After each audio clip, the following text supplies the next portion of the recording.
వాక్యాన్ని ధ్యానం చేద్దాం. కీర్తనల గ్రంథం 150 కీర్తన మొదటి వచనాన్ని ధ్యానం చేద్దాం. యెహోవాను స్తుతించుడి, ఆయన పరిశుద్ధాలయమందు దేవుణ్ణి స్తుతించుడి. చిన్న ప్రార్థన చేసుకుందాం. మహాగణుడా, మహోన్నతుడా, నీకు వందనాలు, కృతజ్ఞత, స్తుతులు, స్తోత్రాలు తండ్రి. ఈ ఉదయకాల సమయంలో నీ సన్నిధానంలో చేరి ఇంతవరకు నేను స్తుతించుటకు నీ కృప చూపించారు. అందును దేవా, నీ కృతజ్ఞత, స్తుతి, స్తోత్రాలు తండ్రి. నీ గ్రంథం ముందలే ఆశ్చర్యకరమైన నీ మాటలు ధ్యానం చేయబోతుండగా సిద్ధపడి ఉన్న నీ బిడ్డలతో మీరు మాట్లాడండి. హృదయపూర్వకమైన ఆరాధన ఎంతో దీవెనకరమైనదో మీరు తెలియచేసి మమ్మల్ని ఆత్మీయంగా ఇంకొన బలపరచు ముందుకు నడిపించమని యేసుక్రీస్తు నామములో ప్రార్థించుడిగి వేడుకుంటున్నాం తండ్రి. ఆమేన్. ఆమేన్. ఆమేన్. ఆమేన్. ఆమేన్. దేవునికి స్తోత్రం. ప్రభునందు ప్రియ దేవుని బిడ్డలారా, ఈ యొక్క కీర్తన మనం గమనించినప్పుడు యెహోవాను స్తుతించుడి, ఆయన పరిశుద్ధ ఆలయం ముందు దేవుణ్ణి స్తుతించుడి అని రాయబడి ఉంటుంది.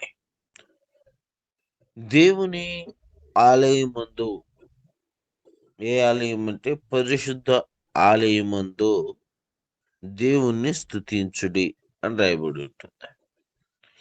ఆయన్ని స్తుతించటం అనగా ఆయన కీర్తించటము, ఆయన నామమును, ఆయన చేసిన కార్యములను, ఆయన ఘనత ప్రభావములను మనము సంతోషముగా తెలియచేయటం, ఆయన గొప్పతనాన్ని బహిరంగంగా వెల్లడి చేయటం, ఆయన యొక్క ప్రేమను తెలియచేయటం, ఆయన యొక్క శక్తిని, సామర్థ్యమును గుర్తు చేసుకోవటం. నీకంటే గొప్పవారు ఎవరు ఉన్నారయ్యా అని ఆయనని కీర్తించటం, ఆయన వల్లే సమాధానకర్త ఇంకెవరు ఉండారు అని ఆయన నామాన్ని హృదయపూర్వకంగా ఆరాధించటం మనం గమనించినప్పుడు యెహోవాను స్తుతించుడి, ఆయన పరిశుద్ధ ఆలయం ముందు దేవుణ్ణి స్తుతించుడి. హృదయపూర్వకంగా దేవుణ్ణి ఆరాధించుట గురించి ఇక్కడ రాయబడి ఉంటుంది. దేవుని యొక్క సముఖానికి మనం వచ్చినప్పుడు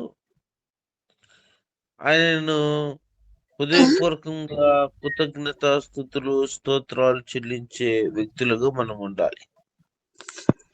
ఆయన్ని ఆరాధించేవారు ఆత్మతోనూ సత్యముతోనూ ఆయన్ను ఆరాధించాలని దేవునికి వాక్యము తెలియజేస్తూ ఉన్న సంగతి మనం ఎరిగి ఉన్నాం. ఎలా ఆరాధించాలి? ఆత్మతోనూ సత్యంతోనూ. ఎక్కడ ఆరాధించుకోవాలి? దేవుని పరిశుద్ధ ఆలయమందు, పరిశుద్ధమైన ఆలయమందు అని రాయబడి ఉంటుంది. దేవుని స్తుతించాలి. ఆయన సముఖానికి వచ్చిన తర్వాత ఆయన పరిశుద్ధ ఆలయమందు దేవుని స్తుతించాలి. పరిశుద్ధ ఆలయమందు పరిశుద్ధముగా మనం దేవుని స్తుతించాలి. ఎంత పరిశుద్ధముగా ఉండాలి? ఎంత పవిత్రములుగా మనం ఉండాలి అని అంటే పరిపూర్ణమైన పరిశుద్ధతను కలిగి మనము నడిపించబడాలి. నిజమైన భయభక్తులతో మనం దేవుణ్ణి స్తుతించే వ్యక్తులుగా మనం ఉండాలి.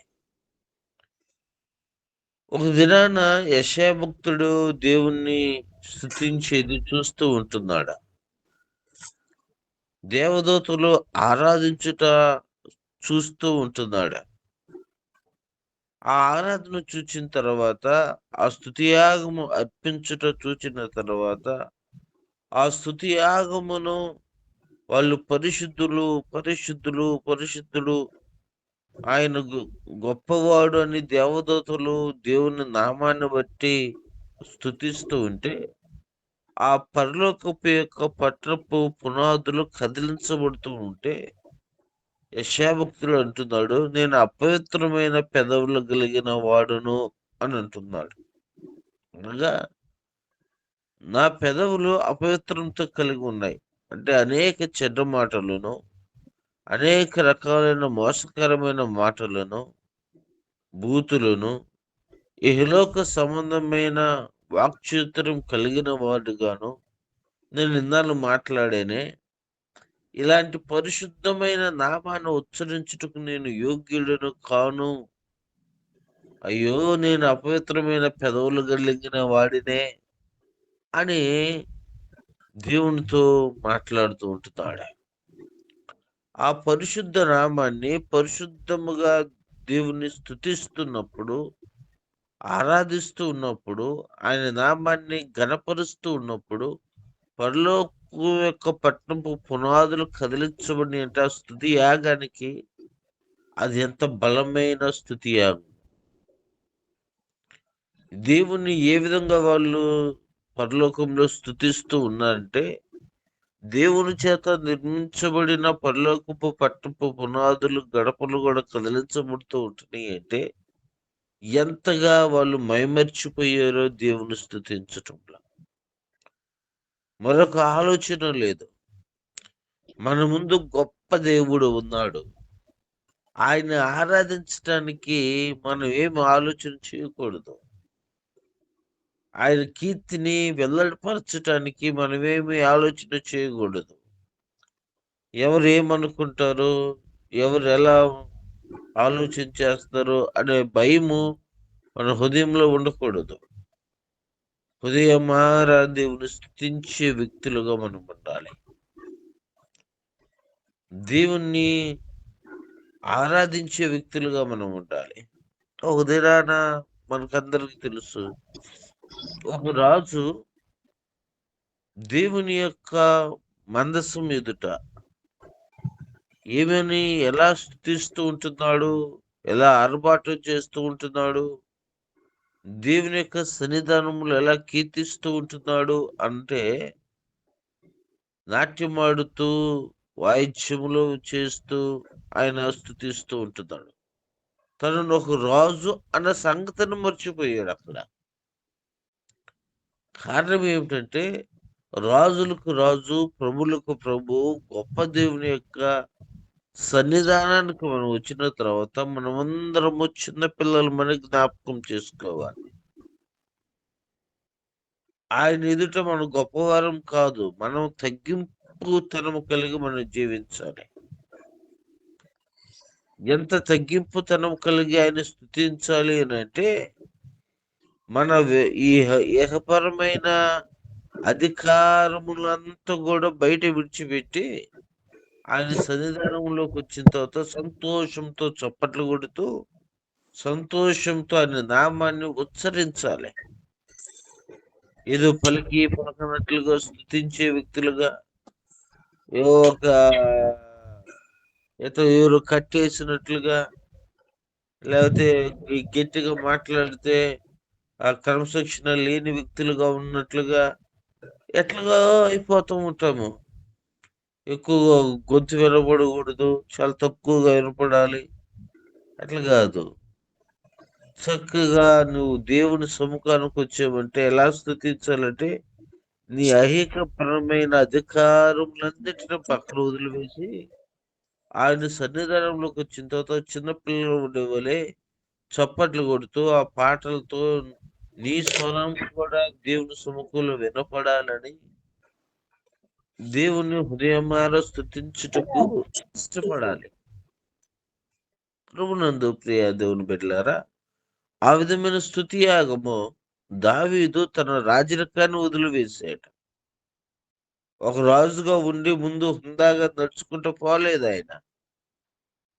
నేను నా దేవుని మందసం ఎదుట ఆయనే సితార వాయించుకుంటూ దేవుని యొక్క మందసాన్ని తీసుకుని వస్తున్నాడంటే ఎంత గొప్పగా దేవుని ఎదుట దావీదు తగ్గింపుతనం కలిగి ఆర్భాటం చేస్తున్నాడో, ప్రధాన దూత శబ్దముతో మనం గమనించినప్పుడు ఆయన ఆలయం ముందు పరిశుద్ధముగా దేవుని స్తుతించడం అంటే హృదయమార ఆత్మతోనూ సత్యంతోనూ ఆయన స్తుతించే వ్యక్తులుగా మనం ఉండాలి. ఓ సందర్భాన్ని మనం గమనించినప్పుడు ధర్మవృత్తాంతుల గ్రంథంలో స్తుతుల కొరకే ఒక క్వైర్ టీముని ఏర్పాటు చేశారు వాళ్ళు. కేవలము దేవుని స్తుతించడానికి, ఆరాధించడానికి, పాటలు పాడటానికి. ధర్మవృత్తాంతుల గ్రంథము 1వ దినవృత్తాంతంలో 23వ అధ్యాయము 5వ వచనంలో మనకి ఆ టీం అంతా కూడా కానొస్తూ ఉంటుంది. చూద్దాము. ధర్మవృత్తాంతుల గ్రంథం 1వ దినవృత్తాంతములో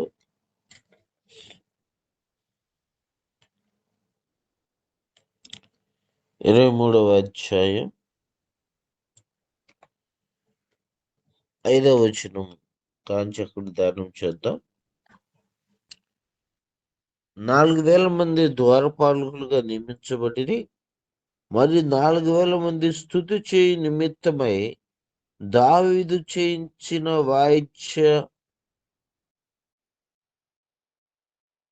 వాయిద్య శేషములతో యెహోవాను స్తుతించువారుగా నియమించబడిరి. ఇక్కడ దేవుని యొక్క మందిరము ద్వారం ముందు ఒక 4 మంది ద్వారపాలకులుగా నియమించబడ్డారు. ఇంకొక 4,000 మందిని దేని కొరకు ఏర్పాటు చేశారంటే దేవుని స్తుతించటానికి, కేవలము ఆయనను గణపరచటానికి, చక్కగా ఆయన నామాన్ని కీర్తించటానికి ఎంతమందిని ఏర్పాటు చేశారంట? 4,000 మందితో దేవుని స్తుతించువారుగా లేవీయులను ఏర్పాటు చేశారు. అనగా మనం చూస్తూ ఉంటాం క్వైర్ టీం. కొన్ని వందల మంది, కొన్ని 10 మంది, 20 మంది మందిరాలు పాటలు పాడేవారిని సపరేట్గా ఒక టీంగా ఏర్పాటు చేసి ఉంటారు. వాళ్ళు చక్కగా దేవుని స్తుతిస్తూ పాటలు పాడుతూ ఉంటారు. ఆ పాటలు పాడేటప్పుడు ఆ సంగీత వాయిద్యములతో వాయించేటప్పుడు మనకు కూడా మనసుకి ఎంతో ఉల్లాసంగా అనిపిస్తూ ఉంటుంది. ఆ పాటలతో వాళ్ళు పాటలు పాడుతూ ఉన్నప్పుడు ఆ యొక్క హృదయం దేవుని ఆరాధించటము చాలా సంతోషంగా ఉంటుంది. అదేవిధంగా మొదట దావీదు వాళ్ళు ఏ విధంగా ఏర్పాటు చేస్తూ ఉంటున్నారు అని అంటే 4,000 మందితో దేవుణ్ణి స్తుతించే ఒక టీంని ఏర్పాటు చేశారు. వాళ్ళ పని ఏమిటంటే పరిశుద్ధాలయంలో దేవుని స్తుతించటమే వారి పని. ఆయన్ని పాటలతో ఆరాధించటమే వారి పని. అయితే ప్రియమైన దేవుని బిడ్డలారా, మనము ఆయన ఏ విధంగా స్తుతించాలి, ఆయన నామాన్ని ఏ విధంగా ఘనపరచాలి. ఆ తర్వాత మనం చూసినప్పుడు ఆయన బలమును ప్రసిద్ధి చేయు ఆకాశ విశాలముందు ఆయనను స్తుతించుడి, ఆయన పరాక్రమ కార్యములను బట్టి ఆయనను స్తుతించుడి. ఆయన పరిశుద్ధాలయం ముందు ఆయన స్తుతించాలి. ఎలా స్తుతించాలంటే ఆత్మతోనూ సత్యముతోనూ స్తుతించాలి. అనగా అపవిత్రమైన పెదవులు కలిగిన వారు గాను, మోసకరమైన హృదయం కలిగిన వారు గాను, అదేవిధంగా అపవిత్రమైన చేతులు కలిగిన వారు గాను, అపవిత్రమైన తలంపులు కలిగిన వారు గాను మనము దేవుని యొక్క సన్నిధానంలో స్తుతి చేయకూడదు. తను తగ్గింపు తనము కలిగి దేవుని యొక్క సన్నిధానంలో స్తుతించే వ్యక్తులుగా ఉండాలి. అయ్యో, నేను అపవిత్రమైన పెదవులు కలిగిన వాడిని అని ఎప్పుడైతే నువ్వు ఒప్పుకుంటున్నావో, ఆకాశం పరలోకం నుంచి దేవుని దూత వచ్చి అతని యొక్క పెదవులను ఏం చేస్తుంది? కాల్చివేస్తుంటుంది, శుద్ధీకరిస్తూ ఉంటుంది, పవిత్రపరుస్తూ ఉంటుంది. అనగా నిజంగా నువ్వు దేవుని స్తుతియాగము చేయగలిగినట్లయితే, దేవా నేను పాపిని, నా అపరాధములు క్షమించు, నీ నామాన్ని ఉచ్చరించుటకు నేను యోగ్యుడను కానయ్యా అని ఎప్పుడైతే హృదయపూర్వకంగా నువ్వు అంగీకరిస్తావో, దేవుడు నీ యొక్క పెదవులను, నీ యొక్క హృదయమును దేవుడు శుద్ధీకరించి తాను పరిశుద్ధునిగా నిన్ను మారుస్తాడు. నీతిమంతుడుగా నిన్ను మారుస్తాడు. ఎందుకంటే ఆయన పరిశుద్ధుడు గనుక మనం కూడా పరిశుద్ధులుగా ఉండాలని దేవునికి చిత్తమై ఉంటుంది. అపవిత్రమైన పెదవులతో ఆయన ఆరాధించటము కాదు. ఆ దేవుని స్తుతించేటప్పుడే మనము చక్కగా ఆరాధించటము కాదు. దేవుని సన్నిధానంలోనూ ఎట్లా పరిశుద్ధంగా ఉంటున్నామో, దేవుని మందిరము దాటిన తర్వాత కూడా అదే పరిశుద్ధత, అదే పవిత్రత కలిగిన వ్యక్తులుగా మనం ఉండాలి. దేవుని మందిరంలోకి వెళ్ళినప్పుడే పవిత్రం కాదు గాని, ఇంట బయట ఎలా ఉండాలి? పరిశుద్ధులంగానే మనం ఉండాలి. నీ హృదయములో ఆయన ఉంటున్నాడన్న సంగతిని మనం జ్ఞాపకం చేసుకోవాలి.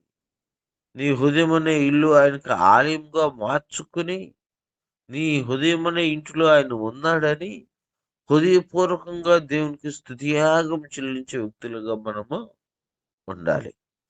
ఆ తర్వాత రాయబడి ఆయన నామం బలమును ప్రసిద్ధి చేయు ఆకాశ విశాలముందు ఆయనను స్తుతించుడి. ఆయన పరాక్రమ కార్యములు బట్టి ఆయనను స్తుతించుడి. ఎలా స్తుతించడట? ఆయన బలమును ప్రసిద్ధి చేయు విధంగా ఆయన చేసిన కార్యములను ఎలా ప్రసిద్ధి చేయాలి? ఏ విధంగా ఆయన బలమును మనము కొనియాడాలి అనేది మనం ఒకసారి ఆలోచన చేస్తే మనకు నిర్గమాకాండంలో మోషే ఇశ్రాయేలు ప్రజలందరూ కూడా ఆయన ఘనతను ఆయన ప్రభావాన్ని వివరిస్తూ దేవునికి స్తుతియాగం అర్పిస్తూ ఉంటారు. నిర్గమాకాండము 15వ అధ్యాయము మొదటి నుంచి మనం అక్కడ చదివినప్పుడు, అప్పుడు మోషేయు ఇశ్రాయేలును యెహోవాను గూర్చి ఈ కీర్తన పాడిరి. యెహోవాను గూర్చి గానము చేసేదను, ఆయన మిగులు అతిశయించి జయించెను. గుర్రమును దాని రౌతును ఆయన సముద్రంలో పడదోసెను. యెహోవాయే నా బలము, నా గానము, ఆయన నాకు రక్షణ ఆయను. ఆయన నా దేవుడు, ఆయనను వర్ణించెదను. ఆయన నా పితరుల దేవుడు, ఆయన మహిమ స్తుతించెదను. యెహోవా యుద్ధశూరుడు, యెహోవా అని ఆయనకి పేరు. ఆయన ఫరో రథములను అతని శేషములను సముద్రంలో పడదోసెను. అతని అధిపతులలో శ్రేష్ఠులు ఎర్ర సముద్రంలో మునిగిపోయిరి. ఆ యొక్క కీర్తనంతా కూడా దేవుని ప్రజలు దేవుడు వారి పట్ల చేసిన కార్యమును బట్టి, దేవుడు వారి పట్ల చూపించిన కృపను బట్టి వాళ్ళు దేవుణ్ణి కీర్తిస్తూ ఉంటున్నాడు. దేవుణ్ణి ఆరాధిస్తూ ఉంటున్నాడు. ఆయన బలమును ప్రపంచానికి చూపెడుతూ ఉంటున్నాడు. అనగా మన జీవితంలో దేవుడు మన పట్ల చేసిన కార్యములను కృతజ్ఞతాపూర్వకంగా ప్రజలందరి ఎదుట ఆయన చేసిన కార్యములు తెలియచేయగలిగిన వ్యక్తిగా నువ్వు ఉండాలి. ఆయన చేసిన కార్యములు మరుగు చేసి నీ యొక్క ఘనతను కాదు గాని, దేవుడు నా పట్ల ఈ గొప్ప కార్యం చేశాడనే విషయాన్ని సాక్షాత్కంగా చెప్పగలిగిన వ్యక్తిగా నీవు ఉండాలి అనేది దేవుని యొక్క చిత్తమై ఉంటుంది. ఆయన బలమును ప్రసిద్ధి చేయాలి. ఆయన నామాన్ని ప్రసిద్ధి చేయాలి. ఆయన చేసిన కార్యములు అనేక మందికి తెలియచేయాలి. ఇశ్రాయేలు ప్రజలందరూ కూడా దేవుణ్ణి ఏం చేస్తూ ఉంటున్నారంటే కీర్తిస్తూ ఉంటున్నారు, ఘనపరుస్తూ ఉంటున్నారు. ఆయన ఎంత గొప్ప దేవుడు అని వారు కన్నులారా చూచిన కార్యముల గురించి వాళ్ళు మనసారా దేవుణ్ణి ఆరాధిస్తూ ఉంటున్నారు. అంతకుముందు సందర్భాన్ని మనం గమనించవచ్చు. అంతకుముందు సందర్భంలో ఏ విధంగా ఉంటుంది? ఎర్ర సముద్రము ఎదురుగా వచ్చినప్పుడు వాళ్ళు ఒక మాట అంటారు, అయ్యా మోషే గారు, ఏంది ఐగుప్తులో సమాధులు లేవా? చంపటానికి ఏడదాకా తీసుకొచ్చారు మమ్మల్ని. మేము దాసులుగా ఉంటే బాగానే ఉండిద్ది కదా. మా జీవితము కొంతకాలం మేము బతికేవాళ్ళం కదా! అందరిని ఒకసారిగా చంపాలని ఏడదాకా తీసుకొచ్చారా? ఏమి ప్లాన్ చేశారు మోషే గారు అని ఒకళ్ళ అంటుంది. లక్షలాది మంది ప్రజలు సొనుక్కుంటూ ఉంటున్నారు ఆ సమయంలో. ప్రాణం మీదకొచ్చేసింది. ఎవరు ఊహించలేదు గదా! అయితే ఆ సముద్రంలో 6 నెలల మీద మేము వెళ్తామని ఎవరి ఊహకు అందని కార్యము ముందు జరగబోతుందన్న సంగతి ఎవరికి గ్రహించలేదు. ఇంతటితో మా పని అయిపోయింది. ఇంతటితో మా జీవితం ముగించబడింది. ఇంతటితో మేము మా జీవితము ఇశ్రాయేల్ ప్రజలందరూ కూడా ఇంతటితో అయిపోతారు. ఎందుకంటే ఎనక ఎళ్ళమని చెప్పి ఫరో పెద్ద పెద్ద రథాలు, గుర్రాలు వేసుకొని, కత్తులు తీసుకొని, ఈటెలు తీసుకొని వస్తూ ఉంటున్నాడు. ఇంతటితో చిన్న పిల్లలు మొదలుకొని పెద్దవారి వరకు అందరము ఇంతటితో మా జీవితాలు ముగించబడ్డాయి అని ఒక నిర్ణయానికొచ్చేసారు. ఎందుకంటే సముద్రం చీల్చబడిద్దన్న సంగతి వారికి తెలియదు. గొప్ప కార్యములు చేయగలిగిన దేవుడు ఉన్నాడన్న సంగతిని ఆ క్షణమున వారు మర్చిపోయారు. ఎప్పుడైతే సముద్రమును దేవుడు చీల్చాడో ఆయన యొక్క బలాన్ని అప్పుడు గుర్తించారు బహుగా. ఆయన యొక్క శక్తిని వాళ్ళు గుర్తించారు. ఆయన చేసిన కార్యములను వారు ఆ క్షణాన గుర్తుపెట్టుకున్నారు. అది వారి జీవితంలో మర్చిపోలేని ఒక అద్భుతాన్ని వాళ్ళు కన్నుల ఎదుట చూచారు. ఆ అద్భుతాన్ని చూసినప్పుడు ఇక వర్ణించటము వారి తరం కానే కాదు. ఏంటి ఇంత గొప్ప కార్యం? అప్పుడు వాళ్ళు దేవుని స్తుతిస్తూ ఉంటున్నారు. యెహోవాను గురించి గానం చేసిన పాట పాడదాం. ఆయన చేసిన కార్యం మామూలుది కాదు మన పట్ల. అసలు అవతల మనం అందరం కూడా చనిపోవలసిన రక్తపు ఏర్లు కారుతూ కారిపోవాల్సిందే. పెద్ద నరఘోష వినపడాల్సిందే. మన జీవితాలు అందరితో ముగించబడాల్సిందే. అంతటి కష్టంలో నుంచి, అంతటి శ్రమల్లో నుంచి, అంతటి వేదన పరమైన ఇబ్బందుల్లో నుంచి, ఆ అరణ్య రోదన వాటన్నిటిలో నుంచి దేవుడు ఎంత గొప్ప కార్యం చేశాడు. ఆయన బలం ఏమిటి? ఆయన శక్తి ఏమిటి? మనం ఆరాధిస్తున్న దేవుడు ఇంత గొప్ప దేవుడా? ఆయన ఇంతవరకు తేలిగ్గా తీసుకున్నామే. ఆయన ఇంతవరకు చాలా తక్కువగా మనం అంచనా వేసామే. ఆయన ఇంతవరకు చిన్న చిన్న మిడతలు పంపించగలడు. ఇలాంటి చేయగలనుకున్నాడు. సముద్రాన్నే పాయలు చేయగలిగిన గొప్ప దేవుడినే మనం వెంబడిస్తా ఉంటుంది. మహాకాశములు పట్టజాలని గొప్ప దేవుడినే ఆయన మాట మాత్రం చెప్తే సముద్రమే పాయలుగా చీల్చబడింది. అంతటి గొప్ప దేవుడినే నేను వెంబడిస్తూ ఉంది అని వాళ్ళు రియలైజ్ అయిపోయారు. వారి కన్నులకు కలిగిన గుడితనం అంతా కూడా పోయింది. మేము ఇలాంటి గొప్ప దేవుని మేము వెంబడిస్తున్నామన్న సంతోషంతో ఇశ్రాయేల్ ప్రజలందరూ ఆ లక్షలాది ప్రజలందరూ కూడా ఏం చేస్తా ఉన్నారంటే ఆయన నామాన్ని గానం చేయడం మొదలుపెట్టారు. ఒకప్పుడు నువ్వు సొనుక్కుంటూ ఉండే వ్యక్తివేమో. ఒకప్పుడు నువ్వు దేవుడు అంటే చాలా తక్కువగా నీ హృదయంలో ఆలోచన ఉందేమో. నా శక్తి సామర్థ్యముల చేత నేను, లేకపోతే నా బలము చేత నేను, నా యొక్క క్రియల చేత నేను బతుకుతూ ఉంటున్నాను అని అనుకుంటూ ఉంటా ఉన్నామేమో.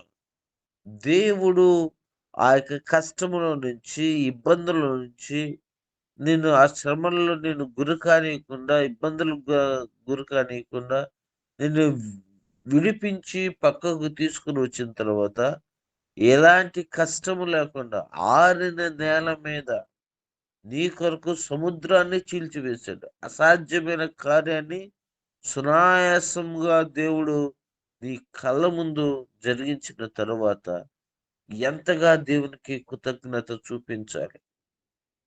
ఈరోజు మన జీవితంలో దేవుడు చేసిన కార్యాలకు కృతజ్ఞత అనే పేరునే మర్చిపోతూ ఉంటున్నాము. ఆయన చేసిన కార్యములను పంచుకోవటానికి ఇష్టపడలేకపోతూ ఉంటున్నాం. అంత కృతజ్ఞతాహీనులుగా మనం మారిపోతూ ఉంటున్నాం. ప్రభునందు ప్రియ దేవుని బిడ్డలారా, వాళ్ళు గానం చేస్తూ ఉంటున్నారు, ఎంత బలమైన దేవుడవు నీవు. నీవు ఎంతో బలమైన రాజు చేతిలో నుంచి నీవు మమ్మల్ని విడిపించేవే. నీకు వేవేల స్తుతులు స్తోత్రాలయ్యా అని దేవుని స్తుతిస్తూ ఉంటున్నారు, పాట పాడుతూ ఉంటున్నారు, కొనియాడుతూ ఉంటున్నారు. మరొక ఇద్దరు వ్యక్తులు మనం జ్ఞాపకం చేసుకుందాం. వాళ్ళు లక్షలాది మంది ప్రజలతో దేవుని స్తుతిస్తూ ఉన్నారు. దేవుని మందిరంలో 4000 మందితో దేవుణ్ణి స్తుతించటానికి ఒక ఫైర్ టీమ్‌ను వాళ్ళు ఏర్పాటు చేశారు.